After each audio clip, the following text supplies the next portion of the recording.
Hey everyone, I'm Joe and today I'm going to be talking about what I read in September, or in a word, my reading wrap up. I was in a really good reading mood in September and I managed to get an awful lot read. I actually managed to read 14 books, which is quite high even for me, and I also managed to get a wide amount of genres read as well, more than just the usual science fiction and fantasy, which is what I often end up talking about in these wrap up videos. And without further delay, I'm going to get straight on to talking about the books. The first book that I read was Gogh, Emperor Dune by Frank Herbert. This is the fourth book in the Dune saga and the third sequel to the original Dune, which is a book that I absolutely love, which is actually just above my right shoulder here. And this is set on a world called Arrakis, or nicknamed Dune, and it's a book that is science fiction, but it reads more like fantasy.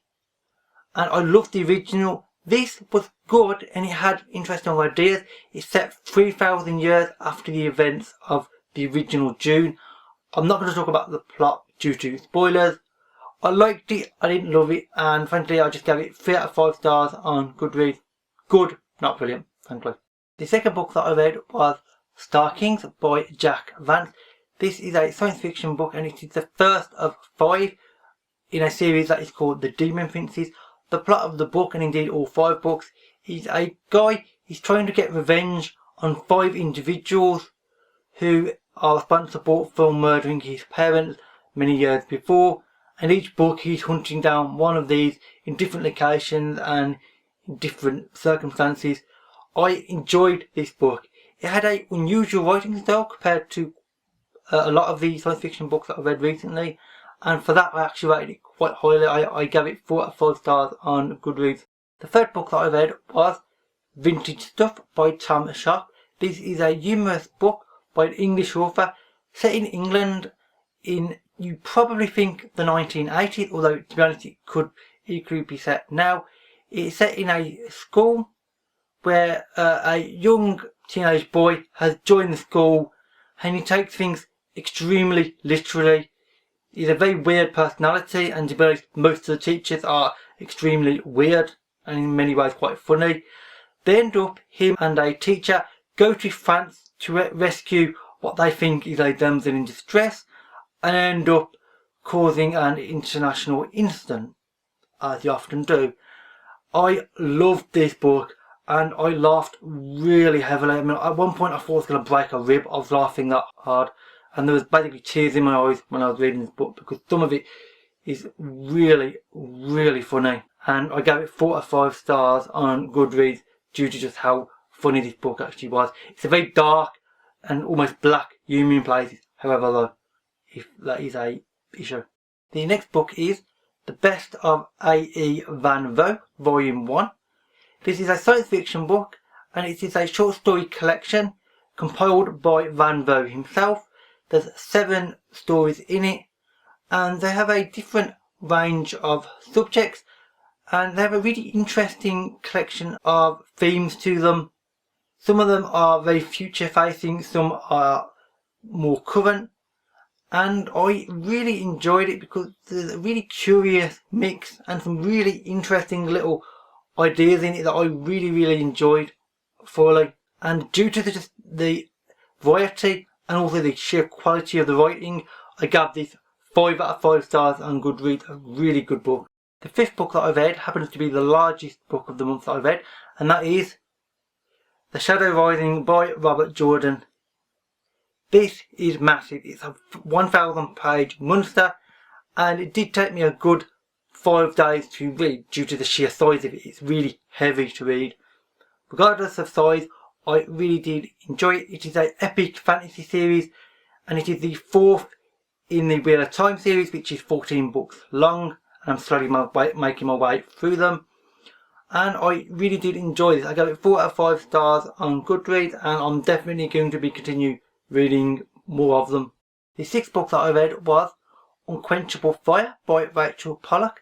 This is a science fiction book that has a very distinctive spirituality theme and delves into certain areas of spirituality.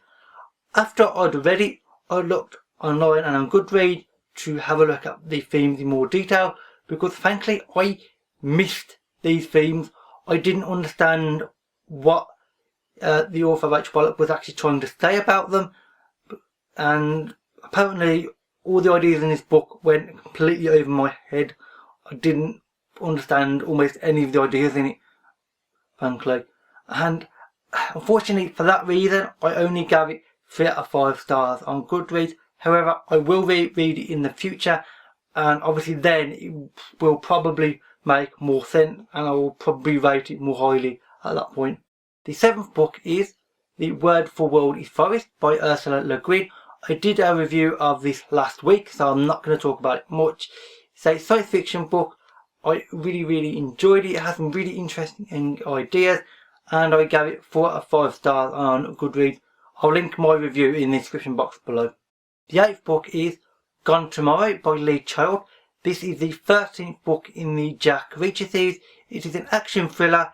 Jack Reacher is an ex-American military policeman, and he goes through America exploring and just trying to essentially be a tourist, and he ends up in a variety of situations.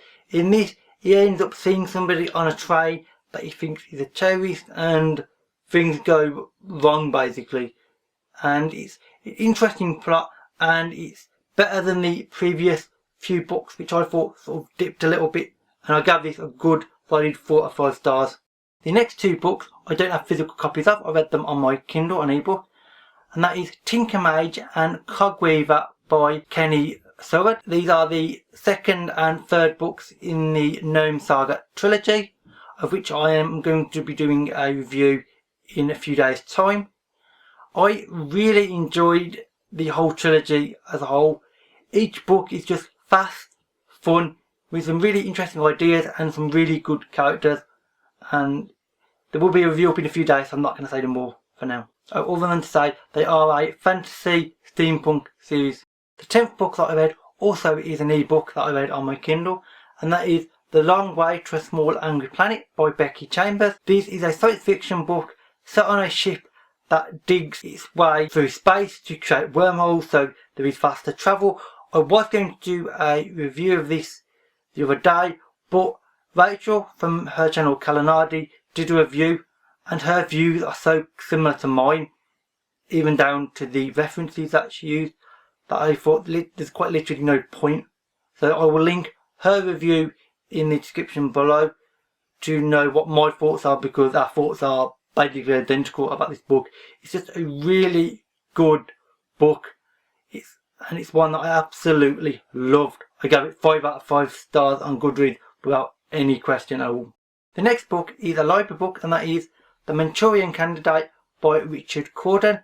This is a political thriller about a soldier who gets captured in the Korean War. He gets tortured, and basically he gets indoctrinated and sort of taught certain orders without him ever realising it. He ends up going back to America, and there's then a conspiracy where people are unsure what he's up to, if he has been affected in some way. And I thought he had interesting ideas, but my overriding thought about this book was that it was very dry. Now I know it's a political thriller and not an action thriller, but even so, even the slightly more action-led parts and the parts which could have been made more interesting just felt very dry and frankly dull. And as a result, I could only give this 3 out of 5 stars on Goodreads. It did have some extremely good writing at sections though, hence why it did get a 3 out of 5 stars, which 3 out of 5 stars is still a good rating regardless. So it's a good book, just not for me. The next book, which is also a library book, is Sand by Yu Harry. As you know, last year I read the Silo trilogy, which I really enjoyed.